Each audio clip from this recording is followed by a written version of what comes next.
Welcome back. A manhunt is underway for the murderers of 5 police officers and a civilian at the Mancoba police station in the Eastern Cape yesterday. That continues. On the 21st of February 2018, an unknown group of armed suspects entered the Mancoba police station in the early hours of the morning and without warning, randomly opened fire on the police members who were on duty. 3 police officers were killed instantly at the station, while an off-duty soldier was shot dead as the suspects were fleeing. The gunmen also stole 10 police firearms. The suspects made off with a police van, taking 2 other police officers with them. The bodies of the 2 police officers were later found along the roadside, 6 kilometers from the police station. The 2 police officers suffered gunshot wounds which showed they had been shot execution style. It was later established that the suspects had also robbed an ATM a short distance away from the crime scene. The police minister at the time, Fikile Mbalula, said that this is a national tragedy and that the suspects will be captured and brought to justice. Minister Mbalula, what is the part of the program that you are going to take on to ensure that you apprehend these suspects? Well, first and foremost is to do the basics of what the police do in a case like this, but with high intensity, which is what they will be implementing, a multidisciplinary approach to ensure that all our disciplines in relation to the South African Police Service are hard at work to apprehend these criminals. But over and above that, the most powerful tool at our disposal to apprehend these criminals, it is the people in Mancoba and around the country. This is a national tragedy where criminals can enter a police station and open fire on law enforcement, take guns, and at the same time bomb an ATM. A couple of days after the tragic incident, where 6 people lost their lives, the Hawks traced the perpetrators to a church called the 7 Angels Ministry after receiving information that the church had been a hideout for the killers. The search for the killers leads police directly to a church, just 3 kilometers from the crime scene. This is completely bizarre. I mean, if you think about it, it's actually the last place that you would expect suspects, such brazen suspects, to be hiding out at a church like this. Let me just show you where we are at the moment. This is the church that was raided last night by police. We understand that it was quite a high-level operation that was conducted. Remember, the case was taken over by National Police, a task team. When the police ordered the members of the church to come out so that they could go in and search the compound for the stolen weapons, the church members responded by shooting at the police. A shotgun battle ensued with the police, killing 7 church members, including 3 of the 7 angels.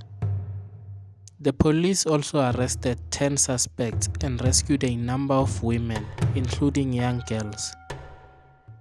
The members of the church were also freed from the church and returned to their homes, and the stolen weapons were found and retrieved. The leader of the church, Banele Mancoba, said that the killings are to be blamed on his older brother, Thandazile Mancoba. He also said that his older brother was not living in the church premises before the shootout with the police.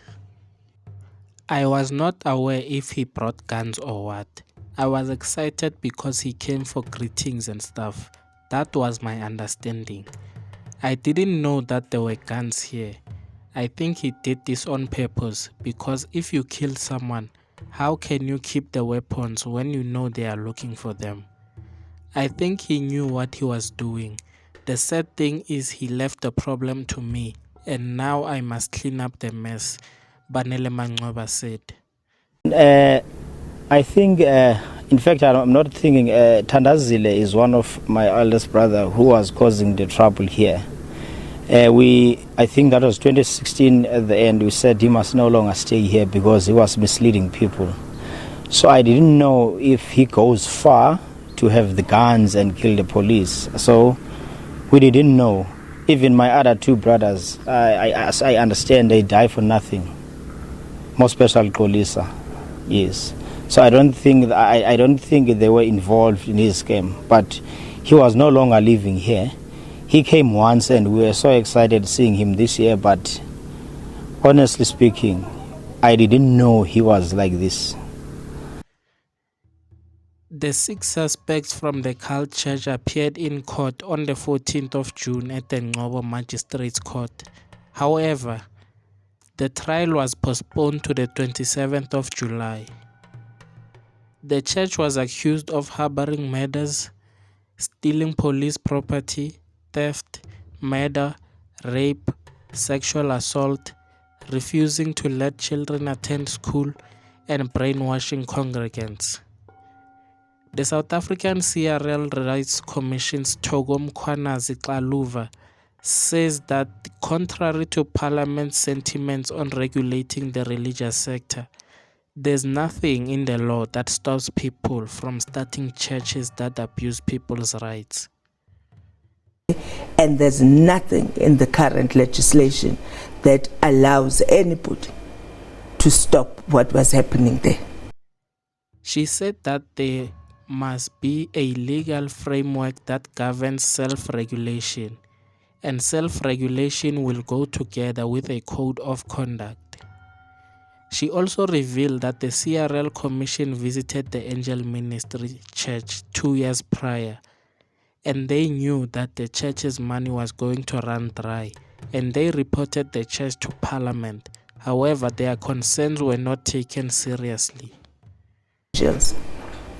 We did say they are a ticking time bomb. We could tell that how they were running their church was more of a cult than a church. If people are supposed to hand over all their worldly goods, go and stay there and be looked after by the church members, and no one is working, no one is going to school, what then happens when the money runs out? We've been saying over and over, people are going to start dying. We never thought it would be the police. We thought maybe they'll go on a mass suicide kind of thing. We didn't think they'd be this creative. But we've always said something needs to happen there.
The South African Police Service learned that the church was an isolation cult that encouraged underage girls to have sex with the church leaders as a tribute to God.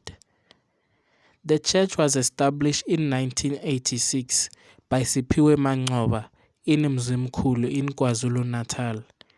It was initially called Angel Ministry.